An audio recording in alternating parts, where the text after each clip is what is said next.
Good evening. It's Facebook Love number 119. That's a lot of days. I love this cooler weather. That's nice. I finally went to the dentist. That's really nice.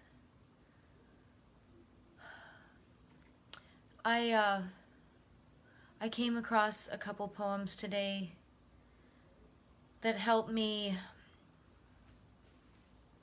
think about the massive sort of unacknowledged loss of life and loss of health, and also the loss of other things happening. The connections missed, the illnesses that aren't being treated because COVID sucks all the oxygen out of everything, literally. No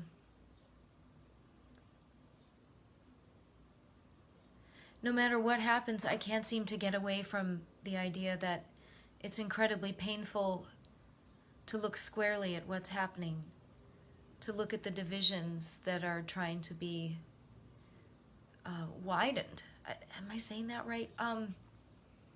I feel like a lot of powerful people, not just in our country, but outside our country, are trying to make us hate each other. They're trying to make us see the things that make us different as uncrossable deserts, as opposed to differences of philosophy. They're trying to make us doubt what our own eyes see, and they're trying to make us not believe experts, when honestly none of us have enough time to become expert at everything. That's what community does on the smallest and the largest level. So I have two. One is shorter. This is a poem by a writer named Michael Longley. Longley?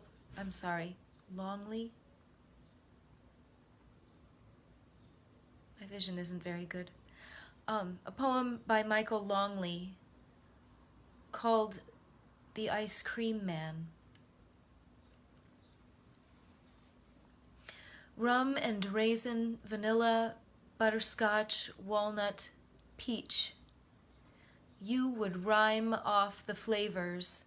That was before they murdered the ice cream man on the Lisburn Road. And you bought carnations to lay outside his shop. I named for you all the wild flowers of the Burren I had seen in one day. Thyme, valerian, loosestrife, meadowsweet, twayblade, crowfoot, ling, angelica, herb robert, marjoram, cowparsley, sundew, vetch, mountain ovens, wood sage, ragged robin, stitchwort, yarrow, lady's bedstraw, bindweed, bog pimpernel. The Ice Cream Man by Michael Longley. He gave a talk not that long ago, and he started the story. He started with a story. The poem was published in the late 1990s, and he received a letter one day from the mother of the man he referenced in this poem, thanking him. What I thought about while I was reading it is that we know now that every 3 days we're losing more people than we lost on 9/11. And that's been happening and happening and happening and happening. How can we say all the names? How can we absorb them, their friends, their family, and the millions who've been sick, many thousands of whom are still sick with mysterious long-term illness? What do we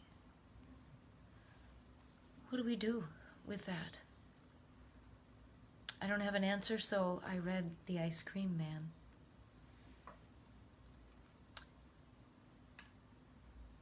And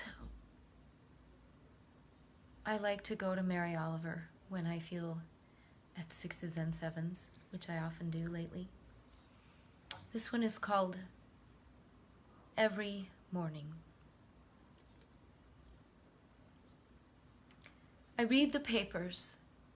I unfold them and examine them in the sunlight, the way the red mortars in photographs are down into the neighborhoods like stars, the way death combs everything into a gray rubble before the camera moves on. What dark part of my soul shivers? You don't want to know more about this. And then you don't know anything unless you do. How the sleepers wake and run to the cellars, how the children scream, their tongues trying to swim away, how the morning itself appears like a slow white rose while the figures climb over the bubbled thresholds, move among the smashed cars, the streets where the clanging ambulances won't stop all day. Death and death, messy death, death as history, death as a habit. How sometimes the camera pauses while a family counts itself and all of them are alive. Their mouths, dry caves of wordlessness in the smudged moons of their faces. A craziness we have so far no name for. All this I read in the papers, in the sunlight. I read with my cold, sharp eyes. By Mary Oliver, published in 1986. Every morning. There's been no time in human history when we haven't had war, violence, senseless death, wasted work, wasted property, wasted people.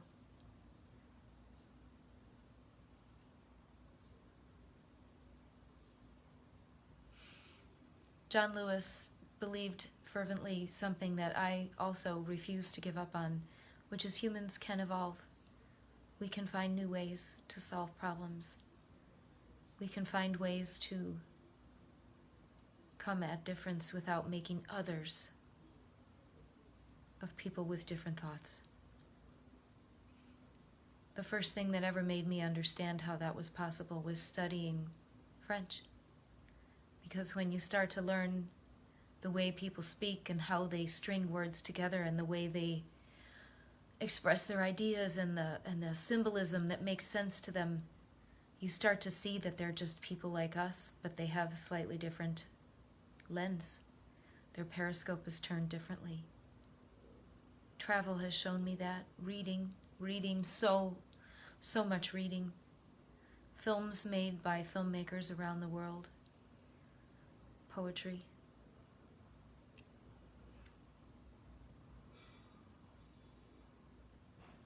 This is Facebook Love. Turn your periscope.